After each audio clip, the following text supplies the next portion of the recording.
The boy was only 7 years old when he first heard a piano being played. He was walking home from school through the nicer part of town, the part where the houses had front yards and the cars in the driveways were always shiny and new. He had taken a wrong turn somewhere and found himself on a street he had never seen before. That's when the sound reached him. It was coming from an open window of a large brick house. He stopped walking and just stood there on the sidewalk, completely frozen. He had never heard anything like it in his life. The music was sad and beautiful at the same time. It made his chest feel tight in a way he couldn't explain. He stood there for almost 20 minutes, just listening. A woman inside the house eventually noticed him through the window. She gave him a strange look and closed the window. The music became muffled, then stopped completely. But something had already changed inside that little boy. Something had woken up. He went home that night to the small apartment he shared with his mother, above the laundromat she worked at. The smell of detergent and fabric softener was everywhere, soaked into the walls, the furniture, even their clothes. His mother was folding towels when he walked in, her hands moving fast because she still had 3 more loads to finish before closing time. He asked her what that instrument was called. The one with the black and white keys that made sounds like crying and laughing at the same time. She smiled tiredly and told him it was called a piano. Then she asked him where he had heard one, and he told her about the big house with the open window. She looked at him for a long moment. There was something in her eyes that he was too young to understand back then. It was the look of a mother who knows her child wants something she cannot give him. Piano lessons cost money. A piano cost even more money. And money was something they never had enough of. She told him that pianos were very nice, and maybe someday he could learn to play one. Then she went back to folding towels. The conversation was over, but the wanting never stopped. For the next few years, the boy collected every piece of information about pianos that he could find. He checked out books from the school library. He watched videos on the old computer in the back of the public library whenever he could get a turn. He learned the names of the keys, the names of the composers, the names of the famous pieces. He learned everything except how to actually play, because he had no piano to practice on. Then, when he was 12 years old, everything changed. There was a community center about 3 blocks from the laundromat. It was an old building with paint peeling off the walls and ceiling tiles that were stained brown from water damage. Most kids went there to play basketball in the small gym or to use the ancient computers for homework. But in the corner of the main recreation room, pushed against the wall like it had been forgotten, there was an upright piano. It was old and beaten up. Some of the white keys had turned yellow. The wood was scratched and dull. One of the legs had been replaced with a stack of bricks. But when the boy pressed down on one of the keys for the first time, the sound that came out was the most beautiful thing he had ever created. He started going to the community center every single day after school. He would sit at that old piano and try to teach himself how to play. At first, it was terrible. His fingers wouldn't do what he wanted them to do. The sounds he made were clumsy and wrong. Other kids would laugh as they walked by. Some of them made jokes about the noise he was making, but he didn't stop. He couldn't stop. There was something inside him that needed to come out, and the piano was the only way to let it free. He used his phone to watch tutorial videos, pausing every few seconds to study the finger positions on the screen. His phone was old and cracked, and the screen would freeze sometimes, but he made it work. He would watch the same video 50 times, 100 times, until his fingers finally learned to move the right way. The janitor at the community center was an older man with gray hair and kind eyes. He noticed the boy practicing day after day, week after week. Most kids came and went, but this one kept showing up.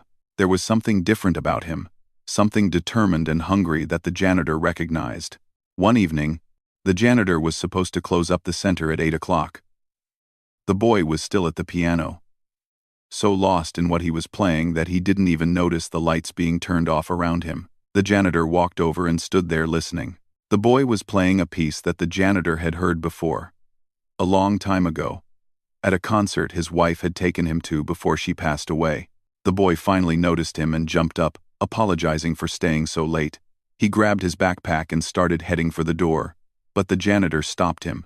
He asked the boy how long he had been playing piano. The boy said about 8 months. The janitor didn't believe him. He said the boy played like someone who had been studying for years. From that night on, the janitor started letting the boy stay late. He would pretend to do paperwork in his small office, while the boy practiced for hours in the empty building. Sometimes he would bring the boy a sandwich or a bottle of water because he knew the boy often skipped dinner to get more practice time. By the time the boy was 14, he could play pieces that most students didn't attempt until they were in music school. He had taught himself Chopin, Beethoven, Debussy. His technique wasn't perfect. A trained teacher would have noticed mistakes in his hand position and his posture. But there was something in his playing that technique alone could never create. There was emotion. There was truth. There was a lifetime of longing and dreaming pouring out through every note. One day at school, there was a career counseling session. A counselor sat down with each student to talk about their plans for the future. When it was the boy's turn, he told the counselor that he wanted to be a concert pianist. He wanted to apply to a famous summer program at one of the most respected music schools in the country. The counselor looked at him with an expression he had seen before but never directed at himself. It was pity. She asked him if he had ever taken piano lessons. He said no. She asked him if his family had any connections to the music world. He said no. She asked him if he understood how competitive those programs were. How many kids with years of professional training and expensive private tutors applied every year? He said he understood. He still wanted to try. The counselor sighed and wrote something down in her notebook. Then she looked up at him with what she probably thought was a kind smile. She told him that it was good to have dreams, but it was also important to be realistic. She suggested that maybe he should think about some backup options. More practical goals. Jobs that were actually achievable for someone in his situation. She never asked to hear him play. She never asked about his hours of practice, his sacrifice, his hunger. She saw a poor kid from above a laundromat and made her decision in seconds. People like him didn't become concert pianists. That was just how the world worked. He left her office with the application form still in his hand. That night, he sat at the piano in the empty community center and played until his fingers ached. The janitor listened from his office, like he always did. The boy wasn't giving up. He was just getting started. The application fee for the summer program was $200. For most of the kids who applied, that was nothing. Their parents would write a check without thinking twice. But for the boy, $200 was a mountain he had to climb with his bare hands. He started picking up odd jobs around the neighborhood. He helped carry groceries for elderly people who lived in his building. He swept floors at the barber shop down the street. He washed cars on weekends, scrubbing until his arms burned. Every dollar he earned went into an envelope that he kept hidden under his mattress. His mother found the envelope one night when she was changing his sheets. She counted the money inside and then sat on the edge of his bed, waiting for him to come home.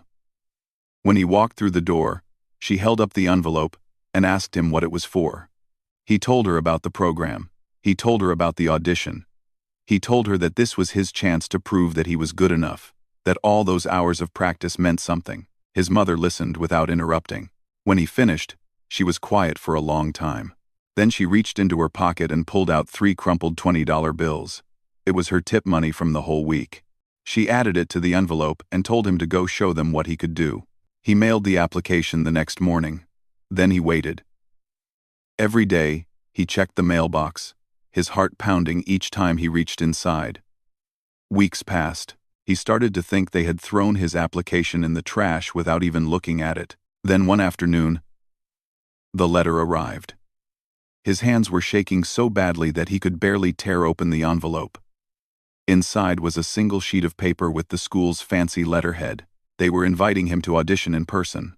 He had made it past the first round. The audition was scheduled for a Saturday in early spring.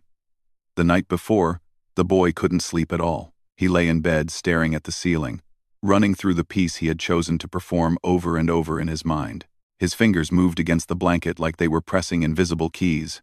The next morning, he put on the only nice shirt he owned. It was a white button-down that the janitor from the community center had given him. It was 2 sizes too big, and the sleeves hung past his wrists. But it was clean, and it was free of holes. His mother helped him tuck it in and told him he looked handsome. The bus ride to the audition took almost 2 hours.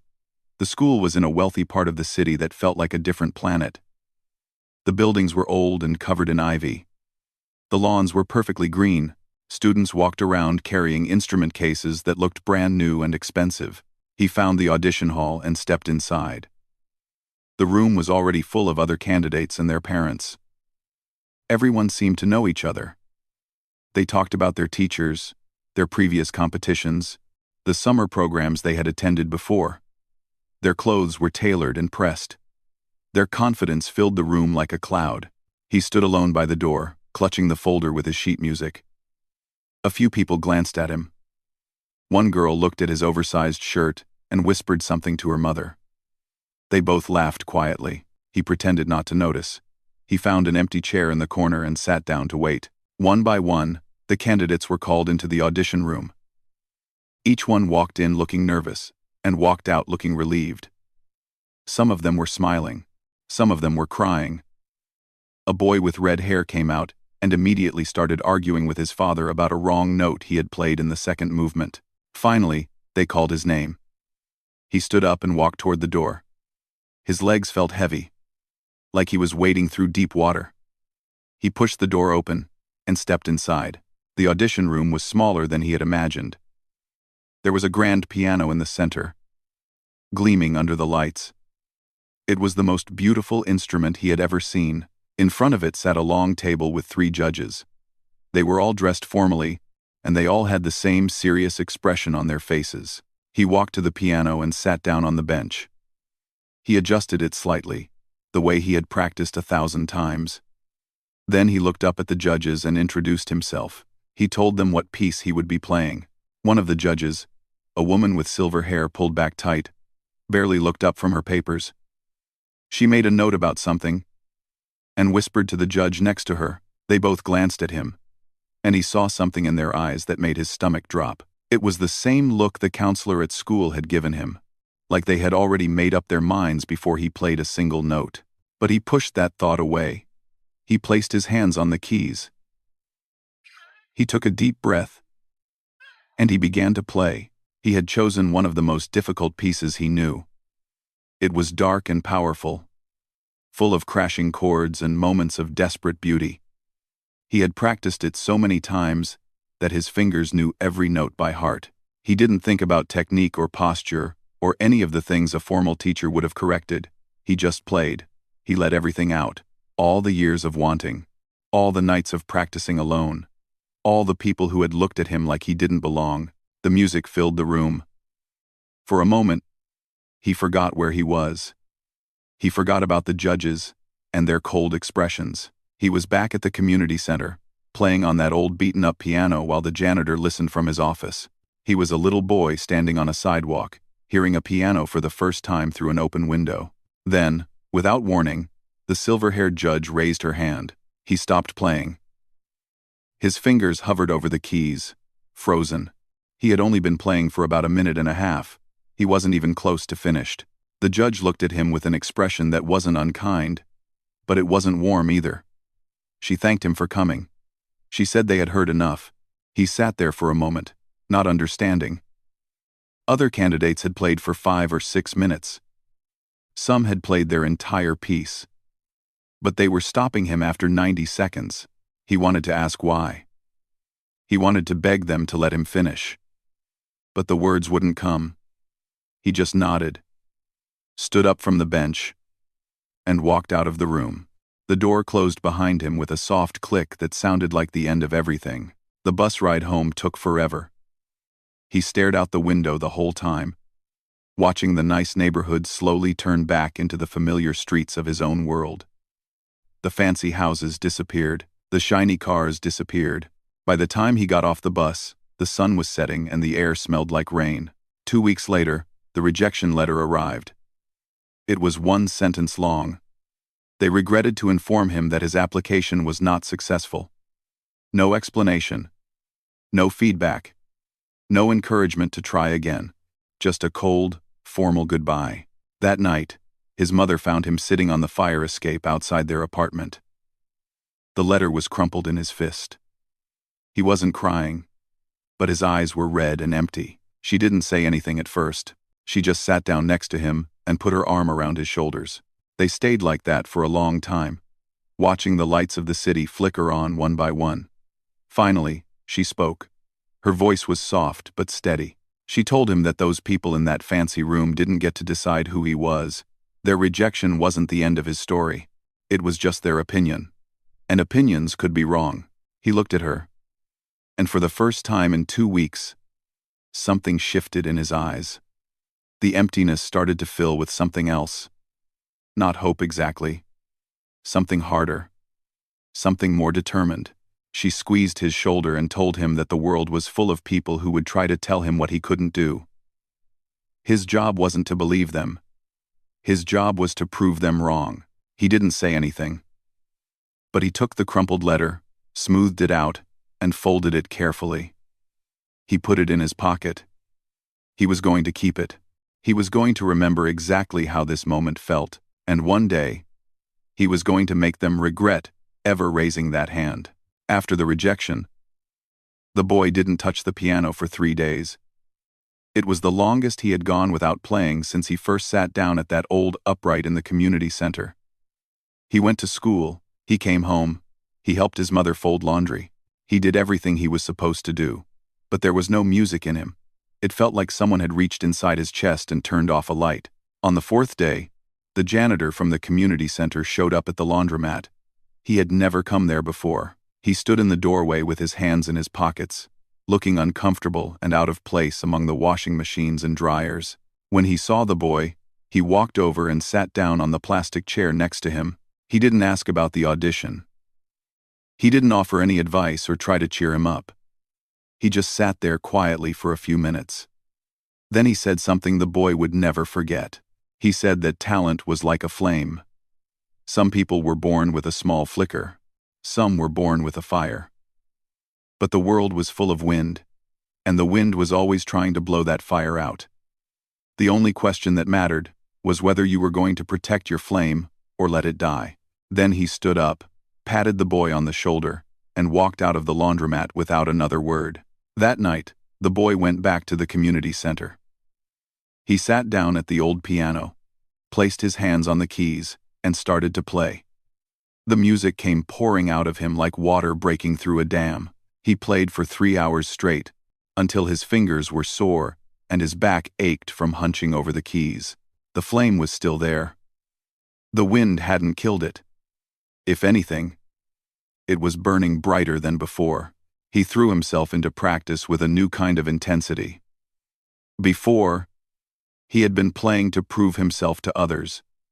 Now, he was playing for himself. He was playing because the music was part of him, and nothing anyone said could change that. The rejection letter stayed folded in his pocket. He carried it everywhere as a reminder. Months passed. He graduated from high school with average grades because he spent more time at the piano than he did on homework.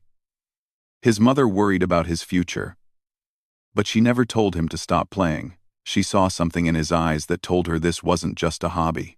This was his whole life. He got a job working night shifts at a warehouse on the other side of town. The work was hard and boring. He spent hours loading boxes onto trucks. His body exhausted, but his mind always somewhere else. He would hum pieces to himself while he worked, his fingers tapping rhythms against the cardboard. His coworkers thought he was strange, but they left him alone. Every morning after his shift ended, he would go straight to the community center and practice until the afternoon. Then he would sleep for a few hours and do it all again. It was a brutal schedule. Most people would have given up. But he wasn't most people. One evening, something happened that changed everything. A teenager who sometimes hung out at the community center had brought his phone to show his friends a funny video. But when he walked past the piano, he heard the boy playing and stopped. The music was so beautiful that he just stood there with his mouth open. Without really thinking about it, he took out his phone and started recording. He posted the video online that night with a simple caption. Something like, "Random guy at my community center plays piano like a professional." He didn't expect anything to happen. He just thought it was cool and wanted to share it. Within 24 hours, the video had 10,000 views. Within a week, it had 2 million. People were sharing it everywhere. The comments section exploded with questions. Who was this guy? Where did he study? How had no one heard of him before? The boy had no idea any of this was happening. He didn't use social media much, and he had been too busy working and practicing to check his phone. It wasn't until the janitor showed him the video on his own phone that he finally understood. He watched himself playing on that tiny screen, and it felt surreal. Like he was looking at a stranger. The comments kept scrolling past. People were calling him a genius. People were saying he was better than pianists who had trained for decades. People were demanding to know his name. For a moment, he didn't know how to feel. Part of him was terrified. This was attention he had never asked for. But another part of him felt something he hadn't felt in a long time. Validation. All those years of practicing alone, being told he wasn't good enough, being dismissed before he could even finish playing. And now millions of people were telling him the opposite. The video kept spreading. News websites started picking up the story. A few reporters reached out, wanting to interview the mysterious piano player from the community center. He turned them all down. He wasn't ready for that kind of spotlight. He just wanted to keep playing. But one message was different from the rest. It came from a woman who said she had been a concert pianist many years ago. She had performed on some of the biggest stages in the world, but she had walked away from that life because she grew tired of the politics and the competition, and the way the classical music world treated people like products instead of artists. She said she had watched his video 17 times. She said there was something in his playing that she hadn't heard in years. Something raw and honest that most trained pianists lost somewhere along the way. She wanted to meet him. She wanted to help him. He almost deleted the message. He had learned not to trust people who made big promises. But something about the way she wrote felt different. There was no flattery, no exaggeration, just a simple offer from someone who seemed to understand what he was going through. He wrote back. They agreed to meet at a small coffee shop near the community center. She was older than he expected, with gray hair and deep lines around her eyes. But when she talked about music, her whole face came alive. She asked him questions about his playing, his practice habits, his goals. She listened more than she talked, and when she finally did speak, she didn't make any promises she couldn't keep. She told him that his talent was extraordinary. But talent alone wasn't enough. The classical music world was full of gatekeepers who decided who got in and who stayed out. If he wanted to break through, he needed to be so good that they couldn't ignore him, and she could help him get there. She offered to teach him for free. 3 times a week at her home, for as long as it took. No contracts, no obligations. Just one musician helping another. He didn't answer right away. He had been let down too many times to say yes immediately. But when he looked into her eyes, he saw something familiar. It was the same fire he saw in his own reflection, the same hunger that had kept him going all these years. He said yes. For the next 2 years, they worked together in her small, cluttered house filled with old books and forgotten awards. She taught him things he never knew he was missing. How to control his breathing, how to shape a phrase, how to make the piano sing instead of just speak. She was demanding and sometimes harsh, but she never tried to change what made him special. She just helped him become a better version of himself. He kept working at the warehouse. He kept practicing at the community center. But now he had something he never had before. A teacher who believed in him. A guide who knew the path. And together, they were building something that the world wasn't ready for. 2 years of training changed him in ways he couldn't have imagined. His hands moved differently now. His mind understood music on a deeper level.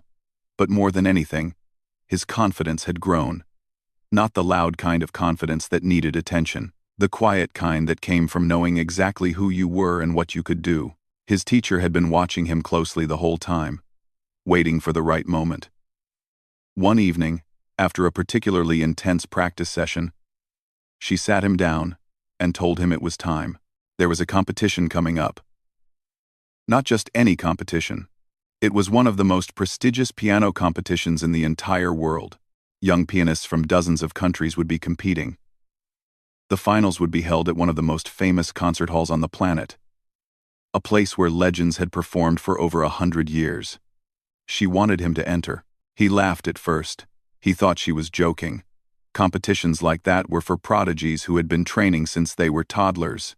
Kids with famous teachers and wealthy families and connections that went back generations. Not for someone like him.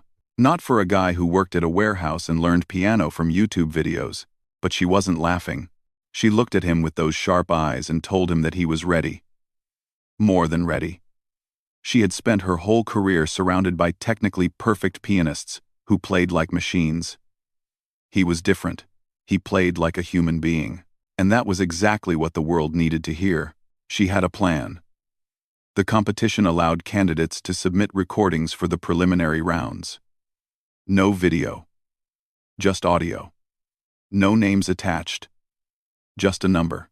The judges wouldn't know anything about the person playing.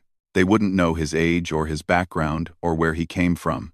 They would only hear the music. It was a blind audition. A level playing field. For the first time in his life, he would be judged only on his talent. He spent the next 3 months preparing. He chose his pieces carefully, selecting works that would showcase both his technical ability and his emotional depth. He practiced until his fingers cramped and his eyes burned from exhaustion. Some nights he didn't sleep at all.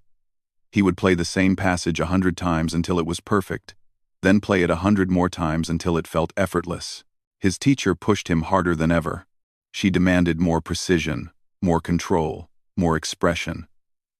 There were days when he wanted to quit, when the pressure felt like too much, but every time he thought about giving up, he remembered that folded rejection letter still sitting in his drawer. He remembered the judge who raised her hand after 90 seconds. He remembered all the people who looked at him and saw nothing. He wasn't doing this for fame or money. He was doing this to prove that they were wrong. All of them. The recording session took place in a small studio that his teacher had rented for the day. It was just the two of them and an old microphone. No fancy equipment, no sound engineers, just him and the piano and the music that had been building inside him for years. He played for almost 2 hours straight. When he finally stopped, his shirt was soaked with sweat and his hands were trembling. His teacher sat in the corner with her eyes closed. She didn't say anything for a long moment. Then she opened her eyes, looked at him, and nodded once. That nod meant more than any words could have. They submitted the recording and waited. The weeks that followed were agonizing. He tried to distract himself with work and practice, but his mind kept drifting back to the competition. What if the recording wasn't good enough? What if he had made mistakes he didn't notice? What if this was just another rejection waiting to happen? Then one morning, an email arrived. He read it 3 times before the words sank in. He had made it through the preliminary rounds. He had made it through the semifinals. He was one of 12 finalists from around the world. He was going to perform at the most famous concert hall in America. The next few weeks were a blur of preparation and travel and nerves. His teacher helped him buy a proper suit. His mother cried when she saw him wearing it. The janitor from the community center gave him a small good luck charm, a worn piano key from the old upright that had finally been replaced. The night before the finals, he couldn't eat, he couldn't sleep. He lay in his hotel room, staring at the ceiling, listening to the sounds of the city outside. Tomorrow he would walk onto a stage where the greatest musicians in history had performed. Tomorrow he would play in front of judges who had heard everything and everyone. Tomorrow would either change his life or break his heart all over again. He thought about going home. He thought about how much easier it would be to just disappear and go back to his old life. Nobody expected anything from him. Nobody would blame him if he failed. He was already further than anyone thought he could go. But then he thought about his mother adding her tip money to his envelope. He thought about the janitor letting him stay late all those years. He thought about his teacher giving up her evenings to help him for free. He thought about everyone who had ever believed in him, even when he didn't believe in himself. He couldn't let them down. He couldn't let himself down. The next evening, he stood backstage at the concert hall, waiting for his turn. The other finalists were nearby, some pacing nervously, some sitting with their eyes closed in meditation. They all had teams of people around them, Managers, coaches, family members, whispering words of encouragement. He was alone, except for his teacher, who stood beside him, in silence. Through the curtain, he could hear the audience. Thousands of people. Critics, journalists, music lovers, industry executives, everyone who mattered in the classical music world was out there, waiting to judge him. Then he heard his number being called. It was time. He walked out onto the stage, and the lights hit him like a wave of heat. The audience was a dark blur beyond the edge of the spotlight. The piano sat in the center of the stage, grand and gleaming and waiting. He made his way to the bench and sat down. He adjusted the seat the way he always did. He placed his hands on his lap and took a slow breath. In the front row, he could see the panel of judges. And sitting among them, in the center seat, was a woman with silver hair pulled back tight. It was the same judge who had stopped him after 90 seconds 4 years ago. The same judge who had raised her hand before he could finish. The same judge who had looked at him like he didn't belong. She didn't recognize him. He could tell by the way her eyes passed over him without any flicker of memory. To her, he was just another candidate, just another number, but he recognized her. And in that moment, something clicked into place inside him. All the anger, all the hurt, all the years of being underestimated. It didn't disappear, but it transformed into something else, something powerful. He placed his hands on the keys. He closed his eyes, and he began to play. The piece he had chosen was one of the most demanding works in the piano repertoire. It required everything: speed, power, precision, emotion. It was a piece that could break a lesser pianist, but he wasn't a lesser pianist, not anymore. The music poured out of him like a storm. The audience disappeared. The judges disappeared. The concert hall disappeared. There was only him and the piano and the conversation they had been having for over a decade. Every note was a word. Every phrase was a sentence. And the story he was telling was his own. When the final chord faded into silence, he kept his hands on the keys for a moment longer. He didn't want to let go. He didn't want this feeling to end. Then the silence broke. The audience rose to their feet as one. The applause crashed over him like a wave. Loud and overwhelming and real. People were cheering. People were crying. The standing ovation went on, filling the hall with thunder. He looked at the judges' table. The woman with the silver hair was still sitting in her seat, but she wasn't clapping. She wasn't moving at all. She was just staring at him with tears streaming down her face. And in that moment, he knew. She finally understood what she had almost destroyed. The standing ovation lasted 7 minutes. He counted every second because he wanted to remember this moment for the rest of his life. When the applause finally died down and he walked off the stage, his legs felt like they might collapse beneath him. His teacher was waiting in the wings. She didn't say anything. She just pulled him into a hug and held on tight. The results wouldn't be announced until the next morning. That night, he sat alone in his hotel room, still wearing his suit. He couldn't sleep. He couldn't think. He just kept replaying the performance in his mind, wondering if it had really happened, or if he had dreamed the whole thing. His phone was blowing up with messages. People who had watched the live stream were reaching out. Old classmates who had never spoken to him before. Distant relatives he barely knew. Everyone suddenly wanted to be part of his story. He turned off the phone and stared out the window at the city lights until the sun came up. The announcement ceremony was held in a smaller hall inside the same building. All 12 finalists sat in a row on the stage while the head judge gave a long speech about excellence and dedication and the future of classical music. He barely heard any of it. His heart was pounding so loud that it drowned out everything else. Then they started announcing the results. Third place went to a young woman from South Korea who had been playing since she was 4 years old. Second place went to a man from Russia who had already won 3 other international competitions. The audience clapped politely for each of them. Then the head judge stepped up to the microphone to announce the winner. There was a pause. A moment of silence that stretched on forever. And then she said his name. He didn't move at first. He wasn't sure he had heard correctly. But then, the other finalists started clapping, and his teacher was on her feet in the audience, and the whole room was looking at him with smiles and tears and disbelief. He had won. Against all odds, against every expectation, against everyone who had ever told him no, he had won. The next few days were chaos. Reporters wanted interviews, record labels wanted meetings, concert halls from around the world sent invitations. His face was everywhere, online, on television, in newspapers. The story of the self-taught pianist from above a laundromat had captured the world's imagination. Everyone wanted a piece of him. Managers promised to make him a star. Agents talked about world tours and album deals and millions of dollars.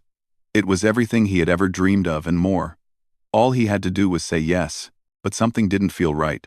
One evening, about a week after the competition, he went for a walk to clear his head. He ended up at a small park, not far from his hotel. There was a bench, under an old oak tree, and he sat down and watched the pigeons pecking at crumbs on the ground. He thought about his life. He thought about where he came from and how far he had traveled. He thought about the community center and the old piano and the janitor who believed in him before anyone else did. He thought about all the kids in his old neighborhood who had dreams just like his, but no one to tell them those dreams were possible. And he realized something important. Winning the competition wasn't the end of his story. It was just the beginning of a new chapter. And he got to decide what that chapter would look like. He flew home 2 days later. His mother was waiting at the airport, crying before he even made it through the gate. The whole neighborhood had seen the news. People who used to ignore him now stopped him on the street to shake his hand. The barbershop owner put a sign in his window that said, "Home of a champion." It was strange and overwhelming and wonderful all at once. But the first place he went wasn't home. It was the community center. The building looked exactly the same. Same peeling paint, same water-stained ceiling tiles, same smell of old wood and floor cleaner. But something was different. There was a crowd gathered inside, and when he walked through the door, they all started cheering. In the corner of the recreation room, in the same spot where he had taught himself to play all those years ago, there was a brand new piano. It was beautiful. A real grand piano. Donated by someone who had seen his story and wanted to give back. A small plaque on the side read, "For the next dreamer." He walked over to it slowly, running his fingers along the smooth black surface. The janitor was standing nearby, older now, with more gray in his hair and deeper lines on his face. Their eyes met, and no words were needed. Everything that mattered had already been said a long time ago. He sat down at the new piano and played a few notes. The sound was clear and bright, and full of possibility. A group of kids had gathered around to watch, their eyes wide with curiosity. He remembered being their age. He remembered how impossible everything had seemed back then. Over the next few months, he made decisions that surprised a lot of people. He signed a record deal, but he turned down most of the big concert tour offers. Instead, he accepted a position at a new music program that was being started in his old neighborhood. It would offer free lessons to kids who couldn't afford them. Kids who had talent but no opportunity. Kids who reminded him of himself. He still performs on the world's biggest stages. He plays for sold-out crowds in cities he once only saw in pictures. Critics call him one of the most exciting pianists of his generation. But no matter how far he travels, he always comes back home. Every week, he teaches at the community center. He sits with kids who are just starting out, who hit wrong notes and get frustrated and want to give up. He tells them about the time he was rejected after 90 seconds. He shows them the folded letter he still keeps in his desk drawer. He tells them that the people who say no don't get to write the end of your story. Only you get to do that. The center was renamed last year in honor of the janitor, who passed away quietly in his sleep one autumn morning. The whole neighborhood came to the memorial service. The boy, now a man, played a piece that he had written himself. It was the most beautiful thing anyone had ever heard. When he finished, no one clapped. The silence was its own kind of applause. Sometimes reporters still ask him about the people who doubted him. The counselor who told him to be realistic. The judges who stopped him before he could finish. The woman with the silver hair who raised her hand after 90 seconds. He never speaks about them with anger. That part of his life doesn't control him anymore. When asked what he would say to them now, he just smiles and shakes his head. They taught me something important, he says. Your worth isn't decided by who sees it. It's decided by what you do when no one does. The old upright piano is gone now, replaced by the grand piano that sits in the corner of the recreation room. But the bench is the same. The view from the window is the same, and every afternoon, a new group of kids lines up to play. Dreaming dreams that nobody else believes in yet. Somewhere in that line, there's another kid with fire in their eyes. Another kid who doesn't fit in. Who doesn't have the right clothes or the right connections or the right background. Another kid who just needs one person to tell them that their dream isn't crazy. And now, because of everything he went through, that kid has someone to look up to. Someone who made it out. Someone who proved that the only person who gets to decide your limits is you. The music never stops. It just finds new hands to play it, and the story continues.